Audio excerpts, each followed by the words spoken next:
Today I have with me Wendy Harrop.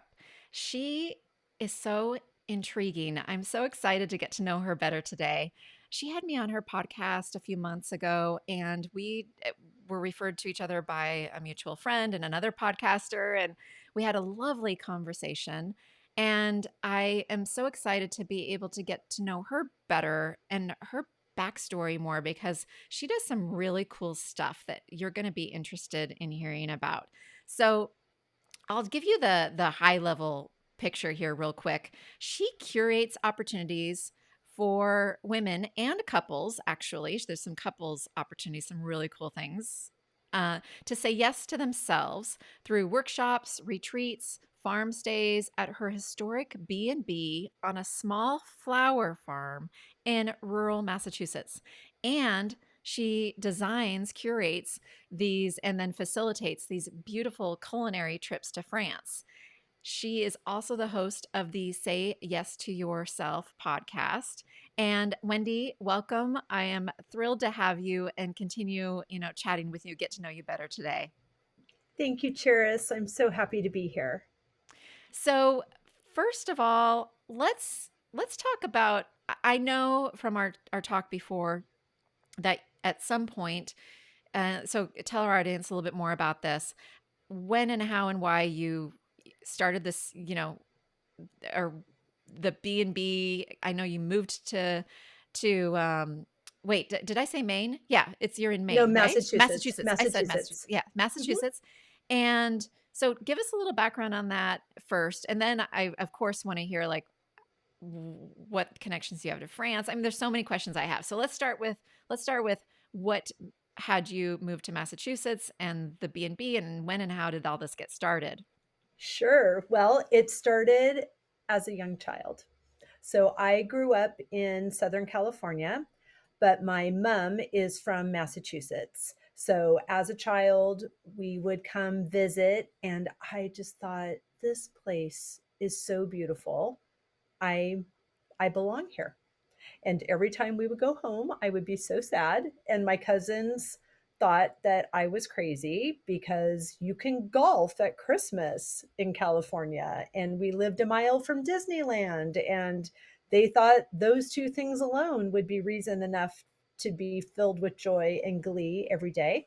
But I just loved the beauty of New England. I love the seasons, the architecture, and I loved that I had so much family here. So in California, my mom is one of six kids, but she and my dad moved just a few weeks before I was born, and nobody else moved away. And that is actually, it's a regional attitude. So people just don't move from this area. Oftentimes, I'll meet people that have multi generations that still live in the same town that they grew up in. It's fascinating. So, being on the other side of the country with no extended family, I really longed for that familial community piece as well. So, three times as an adult, I packed for a cross country move and twice unpacked still in California. So finally, the third time was a charm. And my husband at the time and I moved to Massachusetts, and that was about 11 years ago. And I, at the time, was looking for a bed and breakfast. So I had been a wedding planner for about 25 years at that time. And I was looking for a bed and breakfast where I could still host weddings, but really looking forward to providing the same level of service on a day that my client was not expecting perfection because it was just Tuesday and I'm making French toast. So that sounded very dreamy to me. But my husband was looking for not a bed and breakfast, and he just did not want the day to day responsibilities of somebody Hmm. in his house. Hmm. So we widened our search to a place that I could still do events. And The Phineas Wright House is about 30 miles west of Boston. It is the only property I looked at that was not a bed and breakfast. And it is on 5 acres. It was originally a 50-acre parcel, but a previous owner, when she sold after living here over 50 years, she divided the property. So it was built in 1785, and I have 5 acres, and there were formal gardens at different points in history, and this land is alive. So we put in flower gardens and started growing cut flowers for florists. And over the course of time, my husband decided that this was not his dream. And so he is living his best life somewhere else. And I'm living my best life here. And within days of his departure, I applied for the permit required to have a bed and breakfast. So I turned it into a bed and breakfast, and now I'm just living all of my dreams all at the same time every day. Wow. So you said you tried to pack up, but then you had packed up literally and then unpacked. What, you know, literally packed up your house, like Packed up my house, everything packed. things were in storage. And the first time I was married to a different person, and when we packed everything in storage, that was to save money for a couple of months before relocating to the East Coast. And some things came up in his life that made him not eligible to be married to me anymore. So that move got put on hold. And when I unpacked, I was now a single person.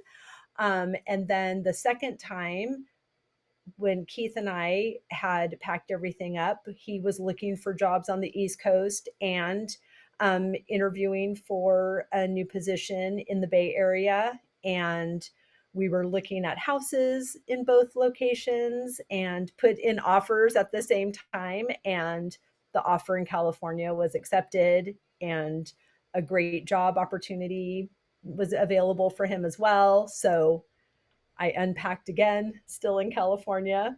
But And did you then move to the Bay Area? I lived in the Bay Area, yes, Where you? after. That's where I Um, am. oh, yeah. So I was in Saratoga. Oh, okay. Okay, South Bay. Yeah. Okay. So I'm Yes. in Marin County. I'm North Bay. So, but I Oh, heard Bear. I was like, lovely. "Oh, I don't remember talking about that before. Interesting." Yes, Okay. yes, yes. So I relocated in between husband number one and unpacking. When I unpacked from that first um uh, thwarted cross country move, I unpacked in Northern California. Okay. All right. And then and then three try number 3 was 11 years ago, and then that actually made it for real. Wow. Yes, So so it so it what you purchased is a historic building and or air and land, right? And then correct. okay, because I remembered what I said in the intro too, that it was historic in some way because you said it was 200. Well, it was built. What was the year? That was over two. Seven, I was doing the math. 1785, Oh my 1785. gosh. Yeah, 239 years. Wow. Yes. Wow. Okay. Wow. It's so beautiful. And there's a 200-year-old barn, and it's so dreamy, and it's just a beautiful space, especially for someone growing up in Southern California where everything was made of concrete and Yeah. it's just never cold.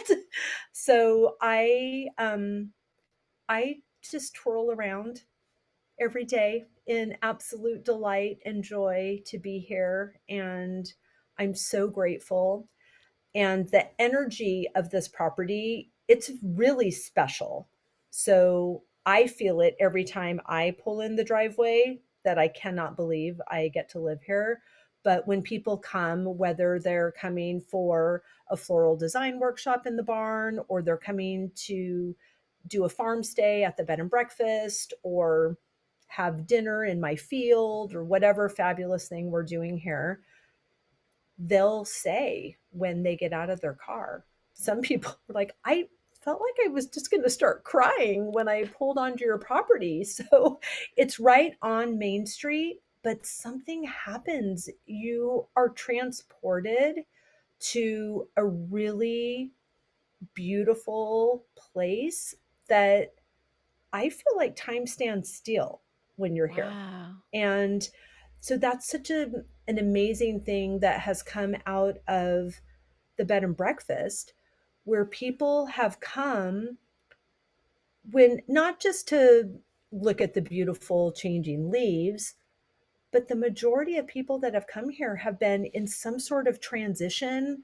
where they're rethinking a career change, or um, some people rethinking if they're going to stay in their marriage. Some people deciding, okay, my kids have just left for college. What's next for me?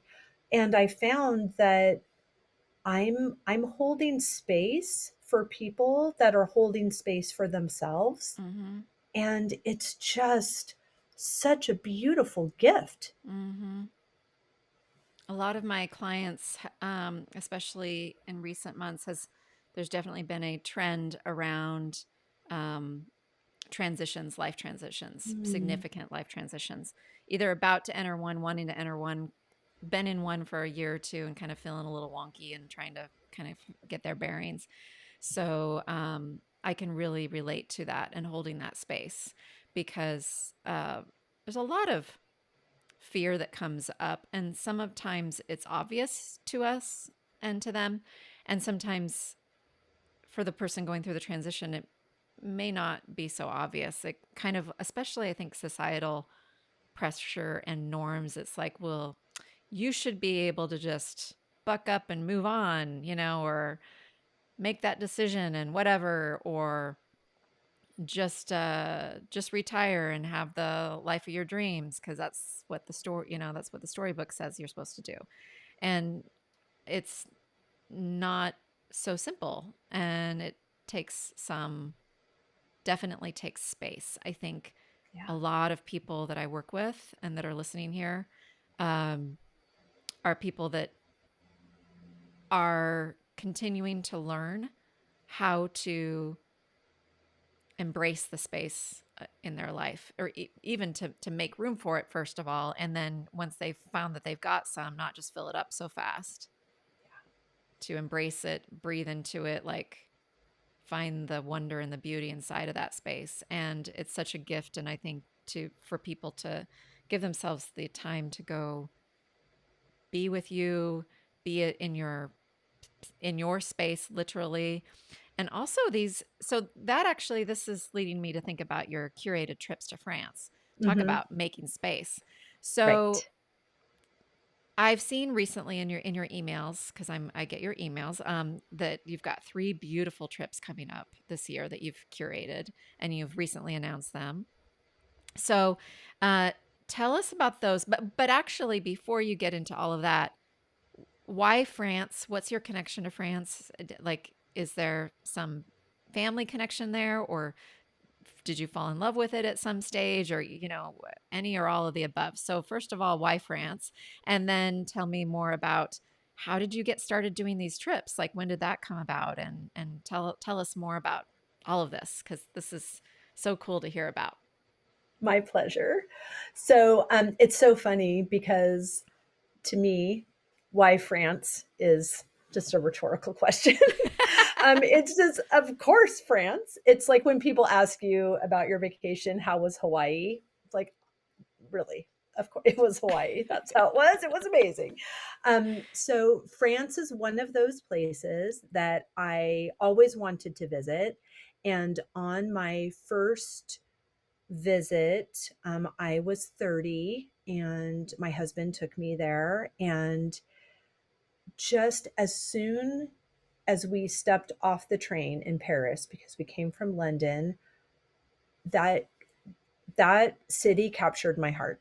And I thought, how can I be homesick for a place I've never been nor ever lived in? And it captured me. And on that particular trip, we had been to London. After Paris, we went to Rome and Florence. We were in Lucerne, Switzerland. I did And that none whole of, same exact tour with my parents when I was about 15. Every oh my city you just gosh. named.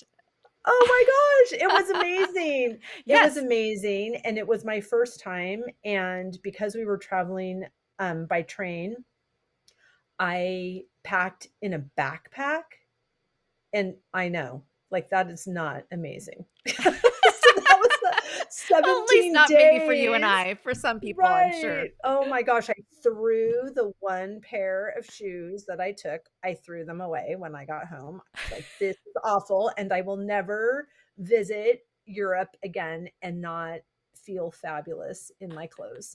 So, the way to, remedy that is just to keep going back over and over again.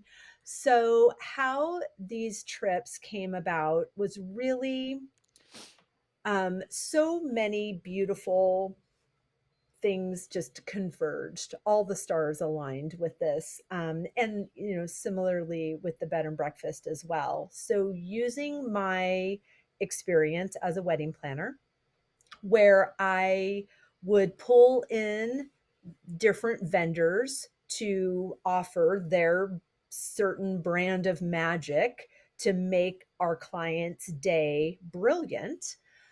That's what I do for my trips. So I recalled, it was during the pandemic, and I was actually sending some packages to friends and sitting in the parking lot of the post office and thinking, oh my gosh, my mail is going all of these wonderful places, and I'm not allowed to go anywhere.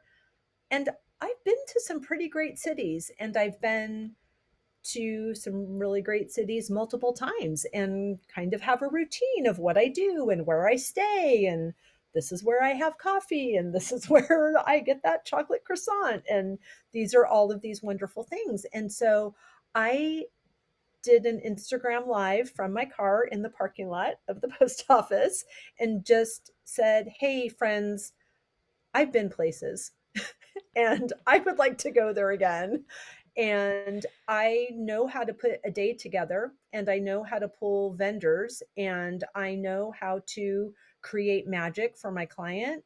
So, how about if I put together an itinerary and take you on a trip where you get to experience what it feels like to be your own spouse or your own child or your team member or your boss or your dog, where food and beverage just magically appear at the first pangs of hunger, where you're whisked away from one delightful experience to the next with no concept of time, and where you are just engrossed in beautiful, high vibe conversation with fabulous humans that you have no idea how you've experienced your whole life without them.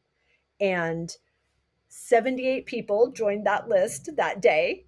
And Whoa. I said, okay, here we go.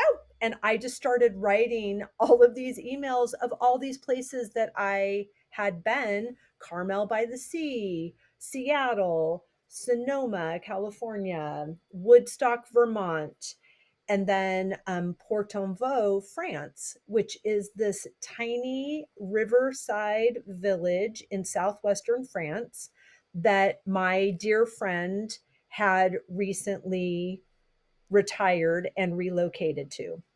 So he's a formally trained chef. He's the godfather of my daughter. And I have been eating magic from his kitchen for about 25 years and have never had a bad meal. And he relocated to this tiny hamlet in this little village, and he gardens and cooks. And I said, I am bringing trips of women to come cook with you. And that was the trip that kind of started all of it. And so then I thought, well, if we're going to this tiny village, we're going to be flying into Paris. I should probably put together an itinerary for Paris. So I did that.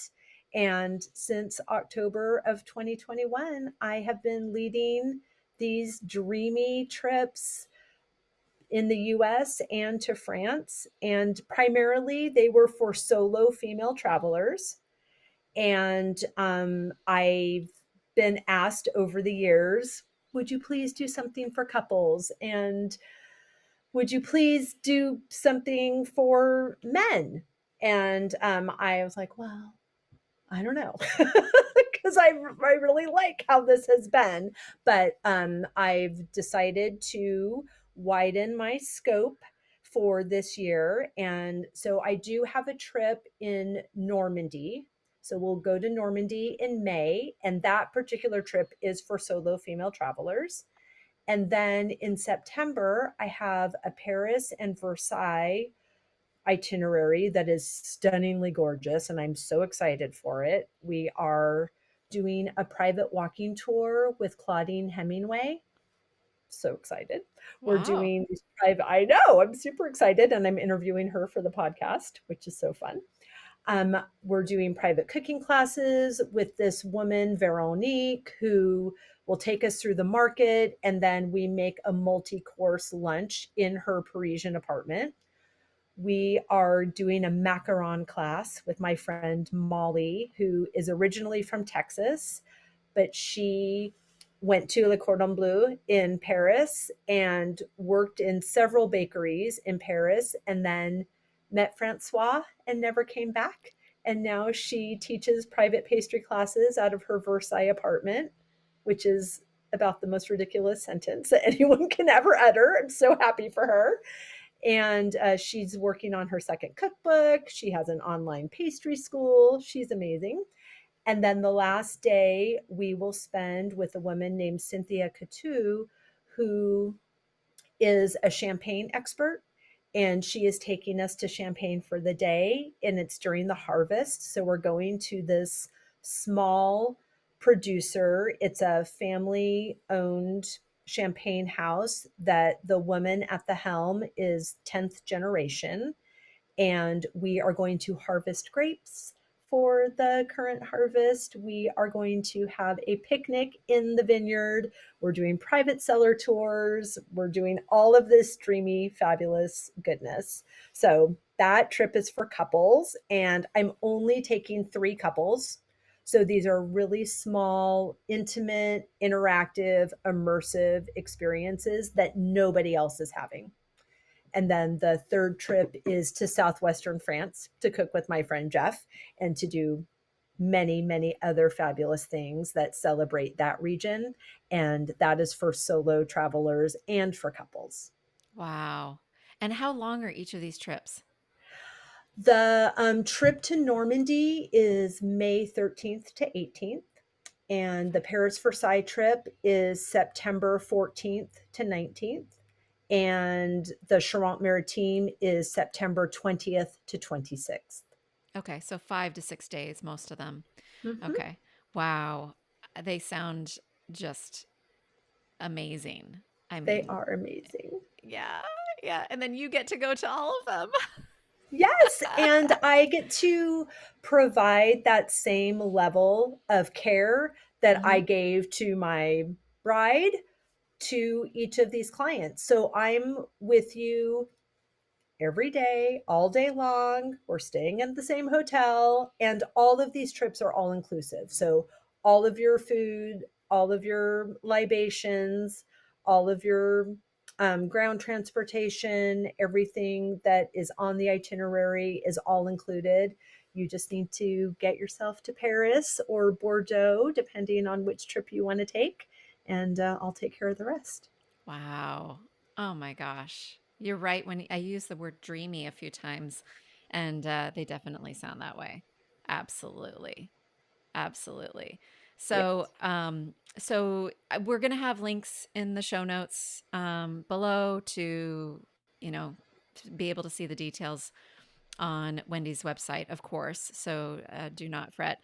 And if you have any interest, I mean, these are very small, very intimate, very exclusive trips. You said 3 couples for the second trip you went through. How many people are?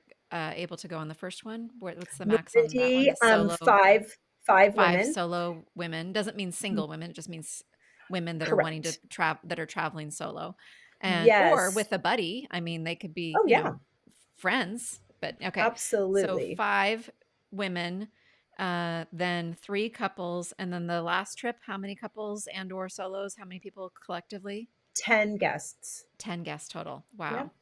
Okay. Yep. Um, and by the time this drops, this will be still within a few weeks of her announcing these, at least from the email announcement I just got recently before we recorded this. So this will be still pretty new, and you probably would have a shot if you have interest. So do not delay. I mean, seriously, if you think about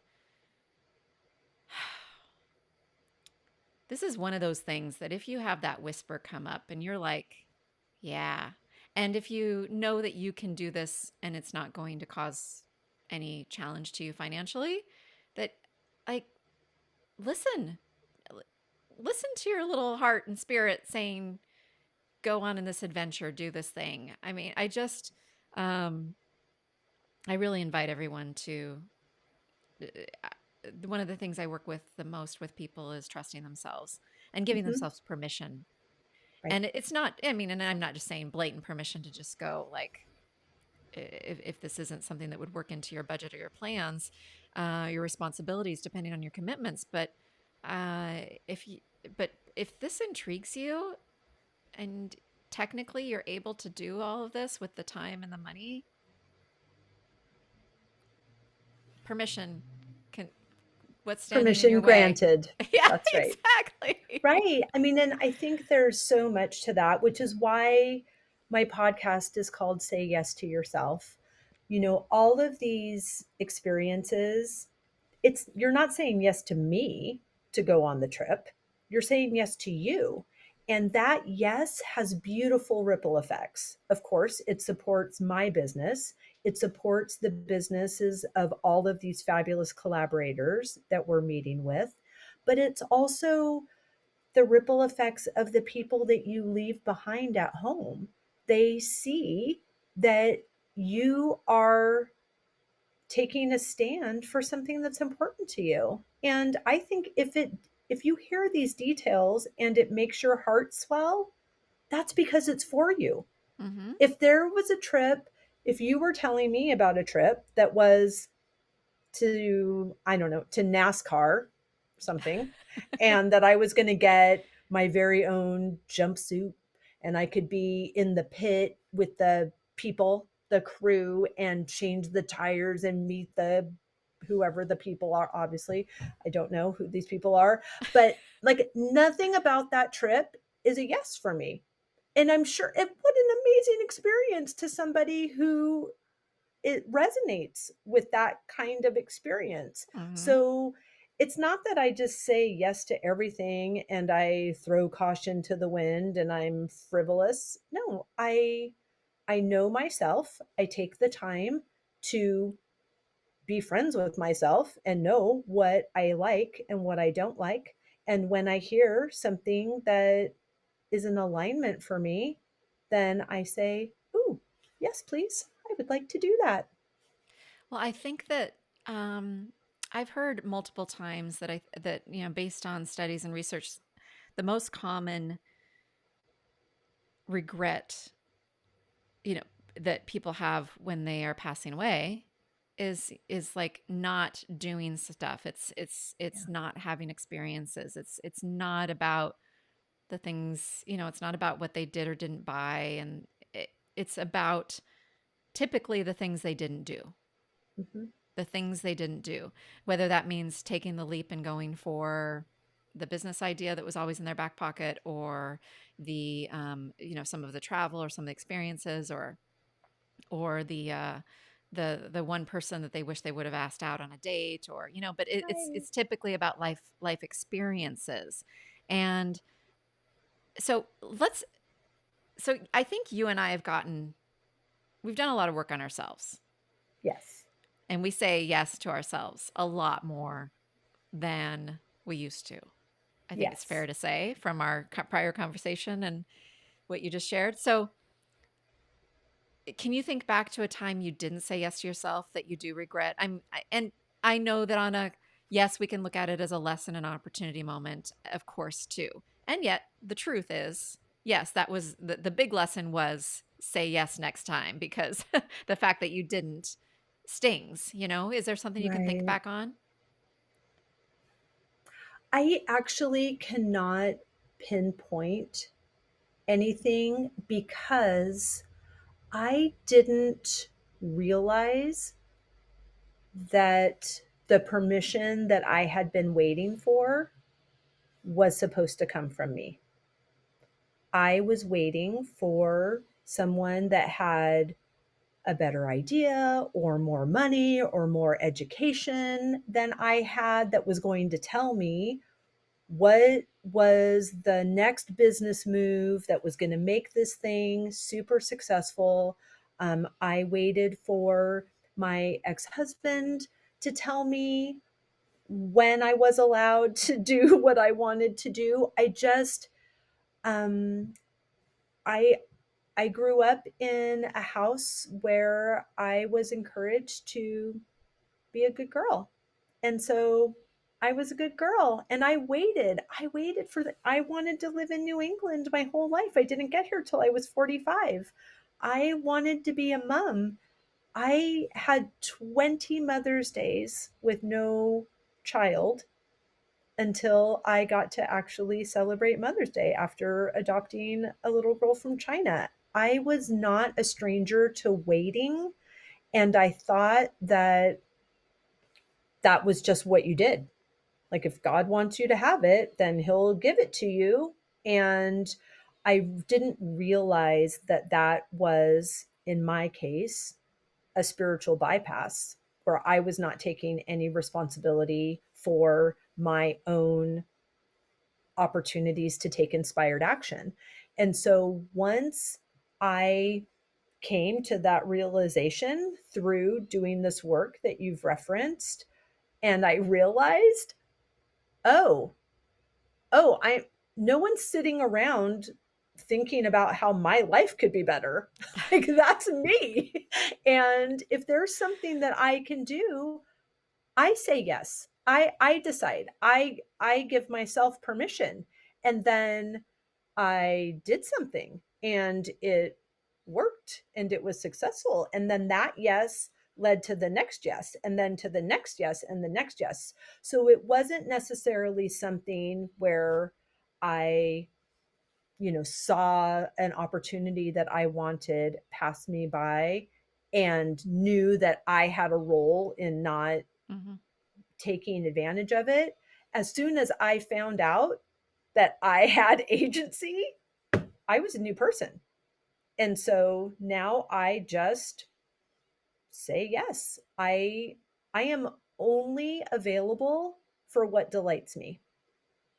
And that's how I spend every day. And for me, inviting people into my home, holding space for them while they hold space for themselves, that delights me. And I have guest rooms. So hooray. Yes, please come and have an experience here.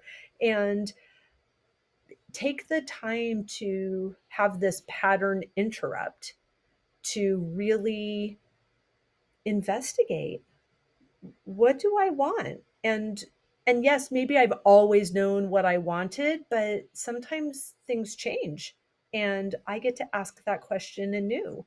Hmm. And I need to be out of my normal routine so that I can ask those questions. So that's why I keep going to France and I keep bringing people with me because this is all so new to me.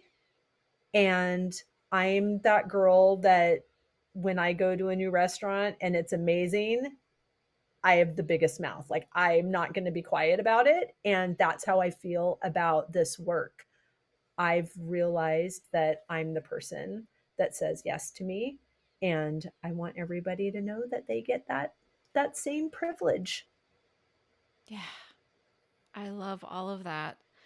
Um, you made it almost sound like it was like a, you talked about how you would say yes and then you'd realize you'd say yes again. But then a little bit later, it was almost as if there was a defining moment. Was there something where you had like an epiphany or breakthrough around the concept? Yes, because I started listening to podcasts and to Mm. mentors and reading books. And then I just started hearing, I started hearing something different than I was hearing on Sunday mornings at church or in my house, which, was this is just the way it is, or why can't you be happy with what you have? And I, I am happy with what I have and I want more. So I'm going to have more. And I feel like, God is, I believe in God and He's creative and creating, you're always making something new. And if you're always making something new, that's something more. So that's what's on my heart because I don't just want more so that I can hold on to it. I want more so I can share it. And I think that that helps you find the more, or have it find you, or a combination Yes. thereof. There's a saying that my coach has said, but I've heard it other places too. The phrase "more of this," more of this, or more of this, or Mm, something better. Also, is mm-hmm. her version that Rhonda says, "More of this or something better." And when you were saying more, I think that that is something, when you have the moments in life that really do delight you, to grab them, to acknowledge them, to have the gratitude moment for them, but to say, yeah, more of this here delights me, or something better. Mm-hmm. And it's okay to want something better. It's okay to want some, there is a difference. Yes. There's a difference. There's some people that are, there's the I'll be happy when. Mm-hmm. That is different. And I just want to distinguish that. That is Yes. not what we're talking about here. That's not what I hear you talking about. Because, like you Correct. said, it's like I enjoy certain things and I want more. I want something different. I want to have these adventures. I want to da da da da da. I don't even, maybe you didn't even quite know what you want, but for sure you wanted to move to Massachusetts. Like you knew that, and then go from there. Right. But there is a difference in that and the I'll be happy when, because Right. what I'm hearing, but correct me if I'm mistaken, it doesn't sound like you were in that camp so much before about like, well, I'll be happy when Mm-mm. I can move to Massachusetts and when I can da da da da, and I'll be happy when I get moved on from this relationship, and I'll be happy when, Right. right? There's a, a important distinction there. I think I want to just call out. Absolutely. Yes. No, and I appreciate that. I um in wanting having those big desires, the desire to be a mom and the desire to live on the other side of the country, those were things that people in my life and in my circle knew were desires of mine.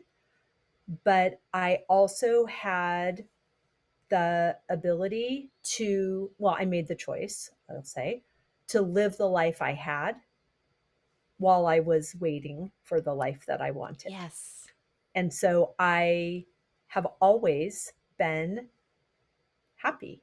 I've always been, yes, this is amazing, filled with so much appreciation, so much gratitude, and my eye is on this prize.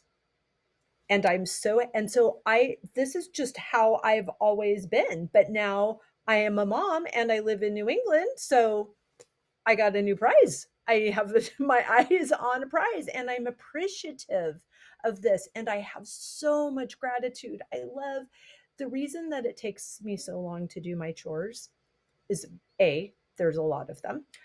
B, because I keep stopping to take pictures and I keep like just stopping to cry and be present and thank God for this amazing, beautiful place that I get to share. And every day when I go outside to let the chickens out and feed the animals, the sun is starting to come up. I just open my arms wide and I ask God, how may I be of service? Like, I want to be of service. And to me, that means more. What more can I not what more can I do like I'm not doing enough, but Right. what can I do today that is fresh and new and vibrant and magnetic and is in service to whomever is drawn to me and whoever is drawn to this place.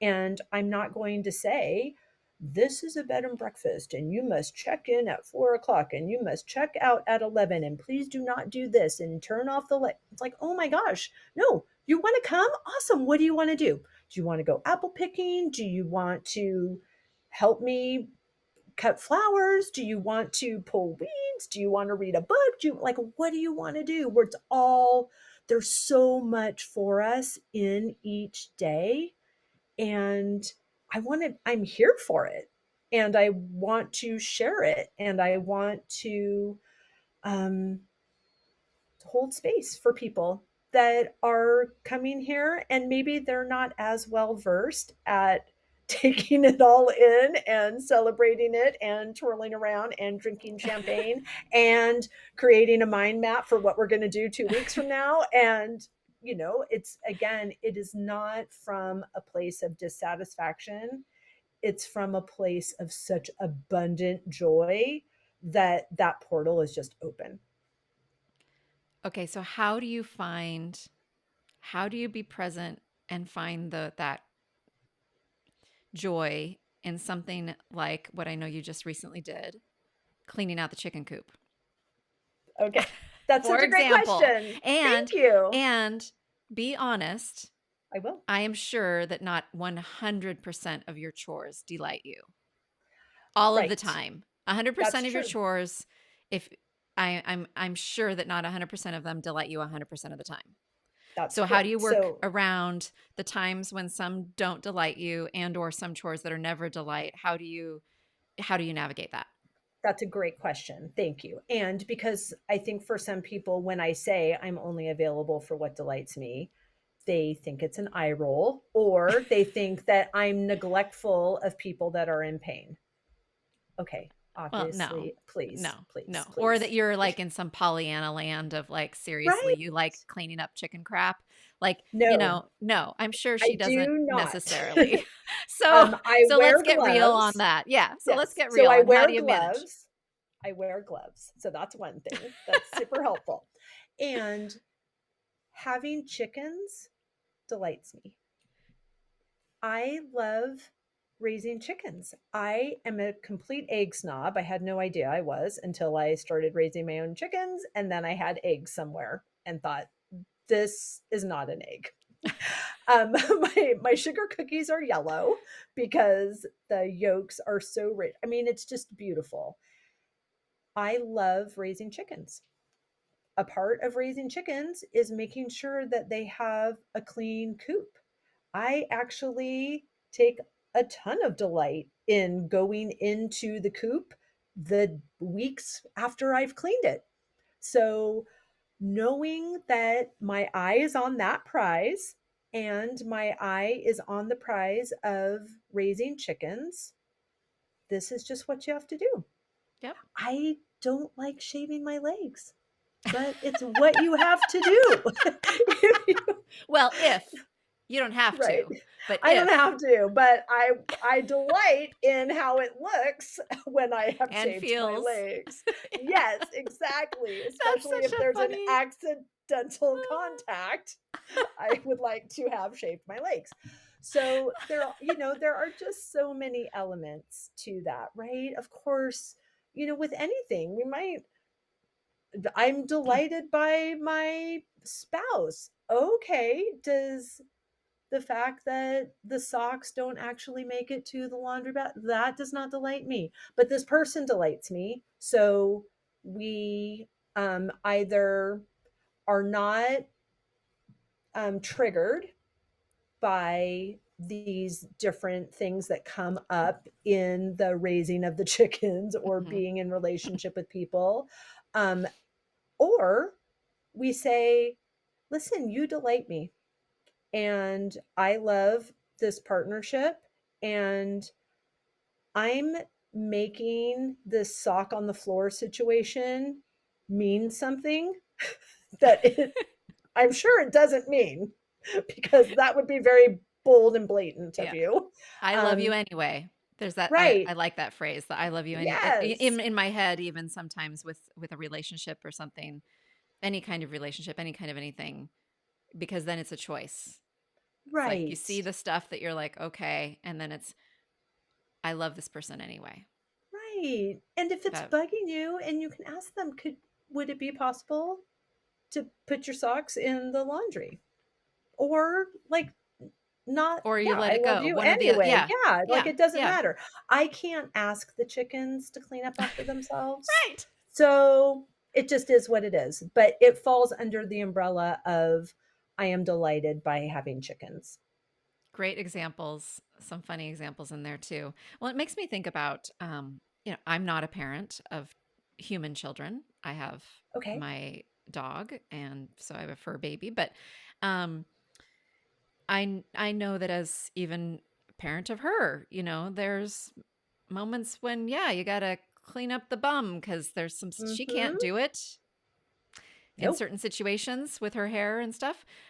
Same thing that I know friends with their children, human children, babies. I mean, there's all kinds of, you know, gross moments and things that happen. And if you want the bigger package, the experience of being that parent, the experience of having that relationship, nurturing that being, helping them grow and thrive and learn, then it comes with the cleaning up the diapers and the this and the that and whatever.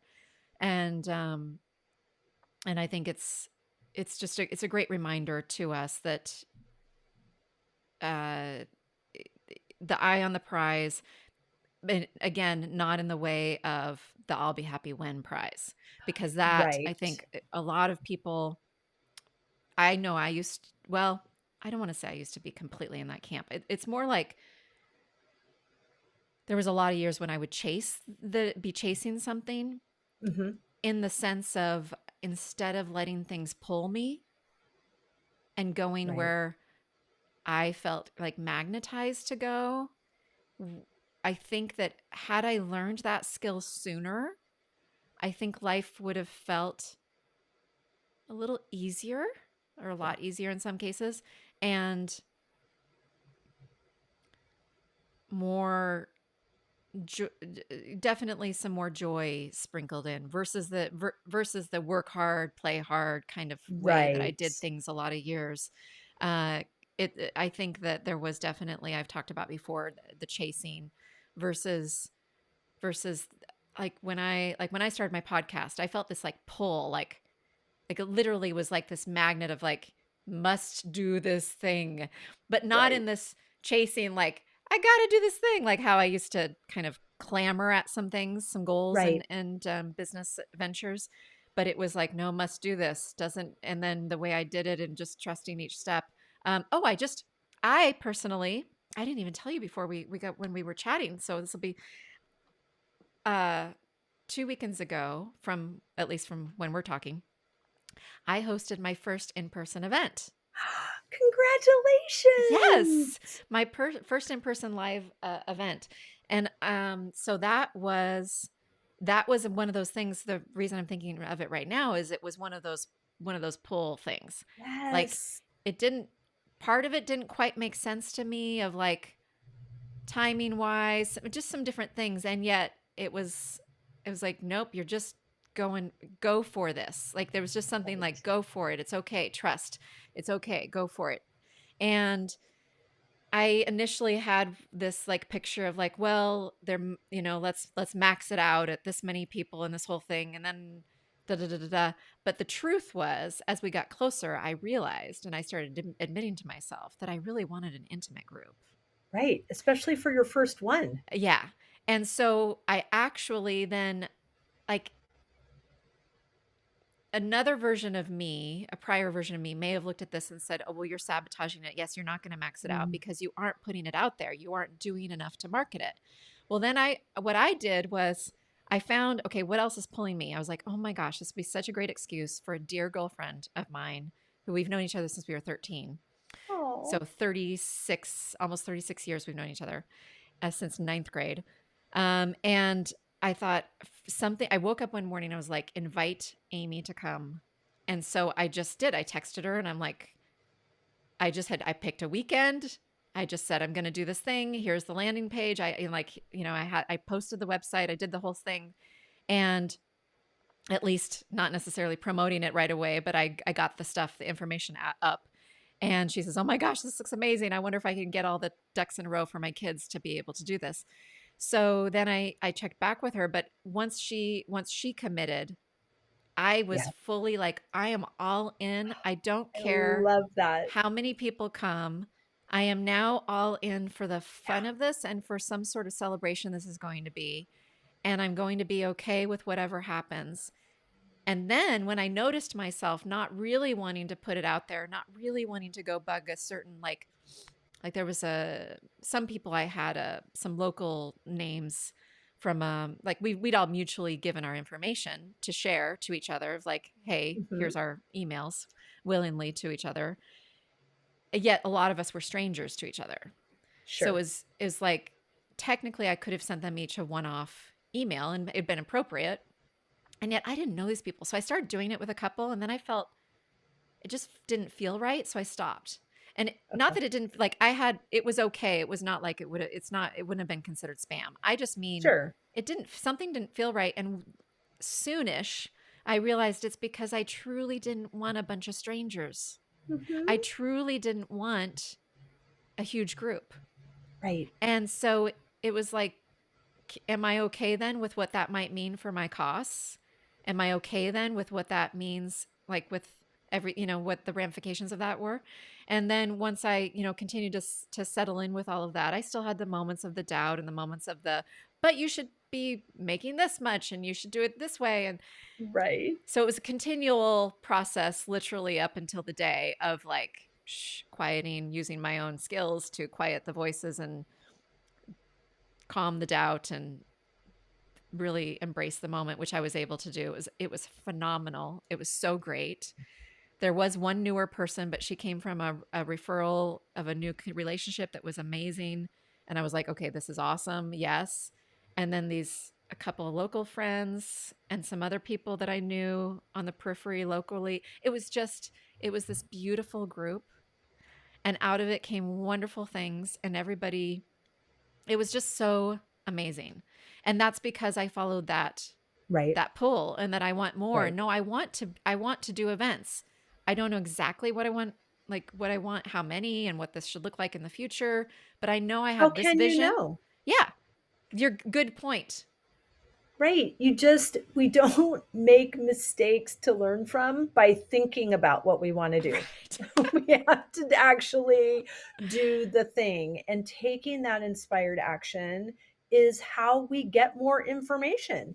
It's how I know, oh, I think I'll invite couples to join this tour instead of just single ladies. Okay. And then we'll see. Right. If that is not delightful, then that won't be an option next time. But I'm Right. just trying things out. And like you said, the sometimes we come to things where if we do this, we'll have this and then we'll be happy, right? So you do, then you have, then you be. But what we really need to do is change the order. We Yep. be, and then we do, and then we have. So you listening to your body, to yourself, to your mind. What do I want? Oh, I want to do an event. Amazing. Okay, great. I'm doing this. All right. And then, I actually want it to be smaller. Okay. So, and then you're going, there's momentum in that direction that inspires what your actions are. So the do. And then you had the event that you wanted. But Yeah. first, you need to be what you think you're going to be on the other side of the event You need to practice being now. So Right. if you're wanting, you know, financial independence, okay, well, what about all this money is going to feel good to you? Well, I'm going to feel like I have choices. I'm going to feel relief. I'm going to feel freedom. I'm going to feel um, happy. I'm good. So do things that make you feel happy and free and having choice. And if that taking a walk in the woods and going on a new path, okay, that makes me feel happy. It makes me feel free. It makes me have choice. Okay, so as I'm doing that, it's going to practice that feeling, and then more opportunities are attracted to us that match that feeling. Yes. Yes. You have perfectly summarized. That was like a 101 class on manifestation Mm, of what you really want. Be, then do, then have. I want to just put a yeah. pin on that rather than the, well, when, then I'll have. So then you take, yeah, flipping it on its head. That is beautiful and right on. And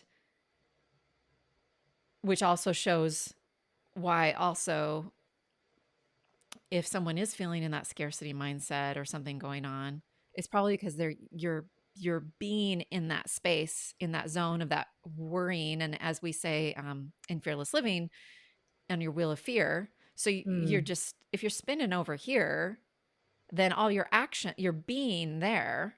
So then all your actions are coming from there, and then your results are coming from there, and then it's just propagating this that's right. versus how can you be, so for me embracing the excitement of, you know what I did, Tell i me. i realized that it was feeling like, and what I really wanted the feeling of was as if I was planning my birthday party, Oh, like I the way love my mother, that. the way my mother did, or probably the way you would curate something. Like, but Mm. she just was so attentive to every detail. And my dad always laughs as he tells me and looks back to that he remembers her like peeking in, so wanting to be part of it, like wanting to be in with, Oh, when I was a little girl, and just wanting to like come join us. It was so sweet. oh, So I felt like I even opened up the event by sharing, this is actually how this felt for me, even though like my birthday was months ago, but there's something about this, that the vibe of this was feeling like that to me in a really fun way. But a nearing 50-year-old, I just turned 48, but so late 40s version of what I would right. have, because I literally put together all of some of my favorite things. We did a breakthrough exercise where we literally broke something after Ooh. we, yeah, which was really felt really good. Little chopping through some barriers and beliefs, and that was super fun for everybody. Nobody in the group had done that before. And then we created beautiful mandalas that I had prepped Oh, that could be hung on their wall. Everything was ready to go. Beautiful beads and baubles, and they could just make. I mean, and the last time any of these people, this happened to be an all female group. Just the curated list of things that I'd done tended to attract, which it was a beautiful group, and we did these. So the last time they did some kind of craft project, they were like, "Oh my gosh!" But you could see the intensity of focus. They loved those couple hours. It was almost a couple hours spent mm. doing that, and it was just so much fun and chit chat and tea and snacks. And then my favorite yoga teacher led us in a yoga therapy ball, full body roll down, and so they learned how to do self massage using these therapy balls that they got to take with them. And then we bathed in a crystal bowl sound bath at the end that I Oh, had someone come in and do. That it dreamy. was just, it was dreamy. It was amazing. And so I just literally had thought of this. It was almost 2 years ago when I wanted to do it. And then I ended up with COVID and had to sideline it. And then it just kind of stayed on that. It stayed out over here in the like scary zone of like, I don't know. Do I get to pull that off the shelf? I wasn't going to give it. It took me a long time to give myself permission to pull that off the shelf. Mm.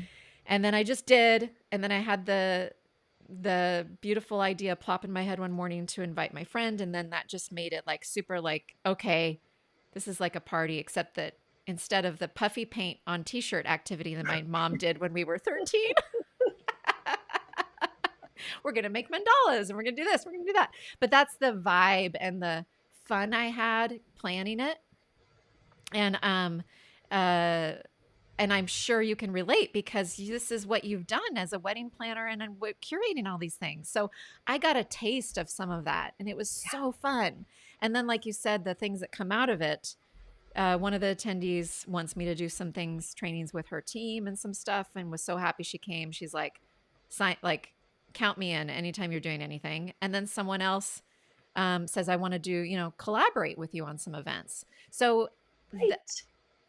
yeah. And then the first survey form I just got back said, one of the key things was the intimate group. Hmm. So then it confirmed, okay, for this one, it doesn't mean that all of them have to be super small, but maybe they will, maybe they won't, maybe I'll experiment. Who knows? It doesn't Right. really matter. It's You're, just yep, what it's it can so be. good. Yes, and it's just the next clue to do the next thing. And you don't have to decide that they're always going to have a craft and they're always going to be this many people and they're Right. always going to be in this type of. No, it's just the next one is going to have a little of this and a little of that and not going to do that again. No, thank you. But yes, more of this, please. And you're just figuring it out and holding those things loosely in a way that you are not attached to the outcome, but that you are invested enough to carry it through. Right. I mean, that's the balance, right? Is that Yes. there's so much more than we could ever ask for or imagine. And we have to take steps toward it to experience any of that. Yeah, you But do we have to have to. invest. Like, and you said earlier about invest. You basically said that in so many words in a little different way earlier. Essentially, you invested fully in the life that you had, Mhm. and you knew you wanted to make some changes. Yeah, And and I and wanted to be so ready for them when they yeah, arrived. yeah, yeah. And it's a beautiful, beautiful way to live. It is a key premise of my coaching actually is very much learning how to detach. And it took me a Mm, lot of years to figure that out myself. And I still have moments when I get attached. And even this, I still had the moments of the, trepidation, a little nerves, a little this, a little that. But overall, I was able to show up and have it be amazing. Have it be I'm just amazing. so And so it was so glad. fun. So fun. Oh my gosh. So I got a little taste of this whole curation and small group stuff that you do. And I can imagine why and how you love it so much. I do, I do. Oh. So, everyone, please check out the links in the show notes. Wendy, as she mentioned, has a podcast that's fabulous with wonderful conversations. We'll have her Instagram and Facebook links, her website. You can check out these amazing trips and consider all of this. And just, she's delightful. You are delightful. Thank you Oh, so much for returning my email way back when and connecting and staying connected. And I love seeing your emails. I love seeing what you're up to. It's if anybody lives anywhere near her, you've got to get on her email list so you can see some of the cool stuff she's got going, because there's just some really cool things that you can do even for just an afternoon or evening. thank you so much. I love talking to you. I'm so happy we have connected and we're just going to be this close for as long as we're here. I'm Someday just I so will excited. make it out there or join you on a trip or Yes. do something. Absolutely, that will happen too. Yes, So please. We were I meant to be together. absolutely, absolutely. I always love to close with a quote. You mentioned there's a few that come to mind for you. So what's coming to mind right now? Yes, thank you for that. I do not know the first place that I heard this, and it was one of those switches that really turned on for me, and that was that the how is not my responsibility, and just the freedom associated with that concept, especially for somebody who has 1,000 ideas and dreams every day and has my eye on some pretty big prizes. It's so freeing to know that that's all I'm required to do is to keep my eye on the prize, and I don't have to figure out how I'm going to make all this happen. I just need to be the woman that has those things, and all of those things will find their way to me. Yes. Yes, yes, and more yes. Yes. Thank you, Wendy. Thank you, Charis.